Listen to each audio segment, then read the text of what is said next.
Inanunsyo ng Department of Transportation o DOTR na aaksyonan nila ang mga paglabag sa batas trapiko na nakukunan ng picture o video ng mga ordinaryong mamamayan na posibleng ikasuspinde ng driver. Base sa bagong sistema, maaari nang i-upload sa social media sites ang pictures at videos ng traffic violations ng nakatag sa DOTR na siya namang ibeberipika nito.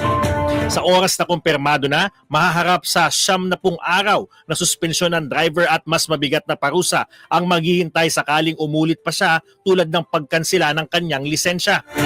Hinikayat ni DOTR Secretary Vince Dizon ng publiko na i-record at i-post anuman ang makita nilang paglabag sa traffic rules at agad nila itong aaksyonan. Kinumpirma rin ni Dizon na 2 driver na ang nasuspinde base yan sa ebidensyang hango sa social media. Abante! Abante! Abante! Sa umaga!